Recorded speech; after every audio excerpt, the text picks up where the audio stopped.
Hi guys, and welcome back to the channel. Today from beautiful Palanga, which is by the Lithuanian seaside on the Baltic Sea, which is a magical place. And yeah, I'm going to take you on a walk with me, and eventually we're going to get to the seaside, going to give you a view. And today we're going to be talking about exchange rate. Now, first of all, I hope the new microphone is a bit better than the AirPods I used to use. It's actually underneath here, so when you see the dot in my video, that's actually a new DJI mic. So hopefully it sounds a bit better for you guys, because the AirPods quality wasn't the best. Anyway, so today what I want to talk to you about is exchange rates. Now, I know that's not the most exciting topic, right?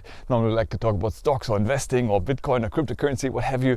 But matter of fact, exchange rates are really getting out of hand. And depending on which side you sit, it might be good or bad for you. Now, in my case, I'm based in Europe, and as many of my viewers are from Europe as well, we don't really feel the exchange rate because pretty much most of the countries in Europe are using the euro currency, unlike Poland, Switzerland, and a couple of other countries. But majority of them are using the euro. So, for me, when I travel across most of the countries in Europe, I don't really pay attention to the exchange rate because I continue using my euro currency. And that's the beauty of it, right? I mean, some countries are a bit more expensive, some are a bit cheaper, but overall, I never have to exchange, so I don't feel the exchange rate of the particular currency. The only time you really notice it is when you travel internationally, right? Or another time when you order things online from another country with another currency, then you obviously pay in another currency and you might notice some exchange rate issues over there. But even if you haven't done either of those, unless you've been living under a rock, which honestly speaking, if energy prices and inflation continues to rise as it does, a lot of us will do, you would have seen that the dollar reached an all-time high versus a lot of other currencies. And that shows that the dollar is doing extremely well, which is great for Americans. If you live in the US,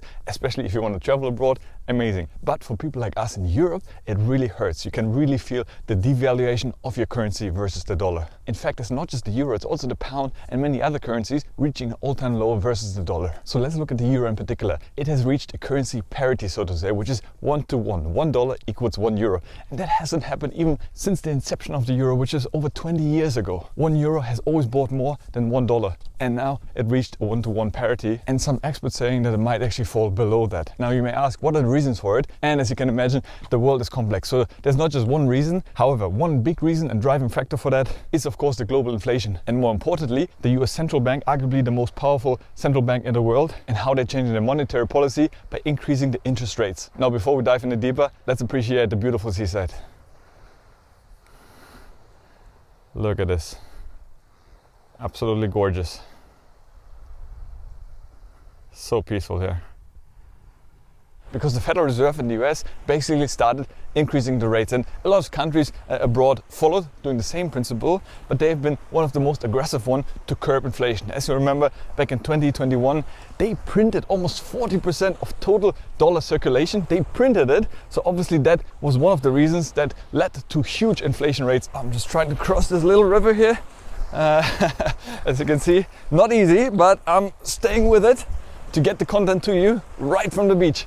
So basically now obviously they need to curb those inflation levels, and they do so by increasing the interest rates. So that means borrowing becomes more expensive because you as a mortgage taker or loan taker, you have to pay more interest rate to get that loan. On the other hand though, it also becomes more attractive to keep your money in the bank because obviously you're gonna get higher interest rate with lower risk. Before you had to make more risky bets to get those high rewards, but now basically your risk is way less because you can just park your money at the bank and get a higher interest rate, and it keeps on increasing with every increase the Fed is doing. Now this in turn brings more money into the US because it makes it more attractive. People from abroad, even Americans, keep more money in the bank. So that's again a question of supply and demand. There will be less money in circulation because more money is being saved in the banks, etc. Plus the inflow of foreign capital from countries and people who are maybe worried that their own currency might go down, and they will rather convert some of the funds into US dollar, keep it in the US, or at least dollar denominated bank accounts, and basically keep getting high interest. Whereas in Europe and other parts of the world, there's a lot of uncertainty, risks, energy crisis, and so many other factors at play that people are nervous and really looking for the next safe haven.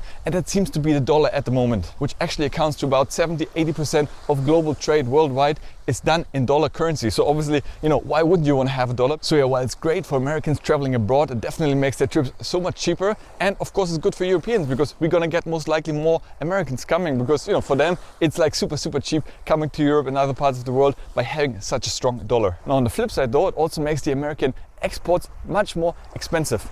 And a lot of countries are now looking to find other suppliers because they simply can't afford US goods anymore because they have to pay in US dollar, which increases by so much. In addition, there might be a lot of developing countries at risk of defaulting on their debt because a lot of the debt is again denominated in dollars. So they are fighting inflation plus the increase in the US dollar. So for them, it gets even more expensive to repay their loans and they might default and eventually really struggle. So you can see it's not black and white if it's good or bad to have a strong dollar. But of course, in this situation, we'd rather have more dollars than not. Now, where is it going to go from here? That's a good question. And I guess nobody knows the answer. Even if you read central bank predictions, they can only assume, but nobody makes a clear indication. That's like asking, is the Apple stock going to increase, decrease, or should I buy Ethereum or Bitcoin? I mean, nobody can really predict because again, there's so many factors at play that, it's just impossible to predict. Plus, I guess a lot depends on overall inflation levels and what the Fed will do. Will they continue to increase the rates or lower them in the coming months? So I'm always a firm believer it's hard to predict and we shouldn't focus on concentrating where the price is going to go, but more importantly, what we do with the current information and how can we use that to our advantage. And here the main thing I can really recommend is to diversify.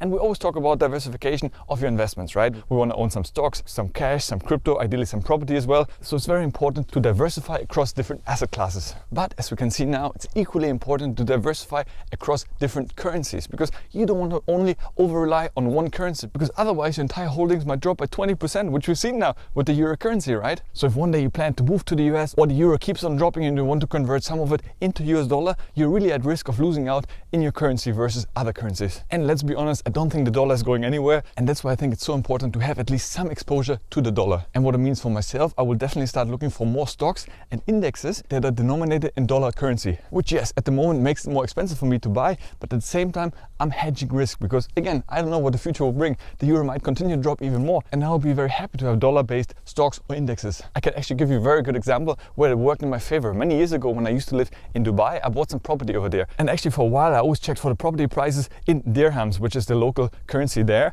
And it stayed pretty much flat, It didn't really appreciate in value how I hoped. So it stayed flat. I thought, okay, well, at least it stayed stable, unlike some other investments I've done. Bitcoin.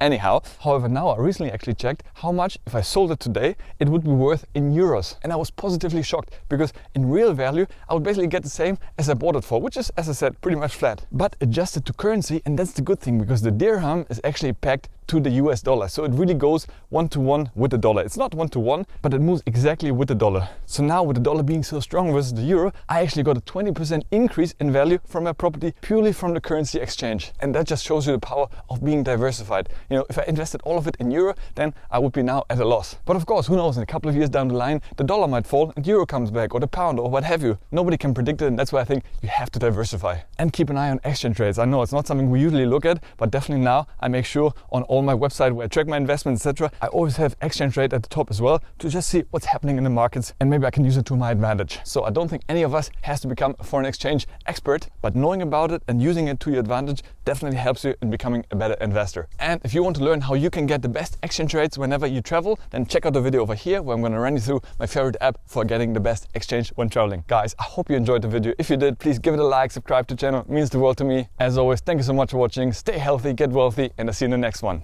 Ciao.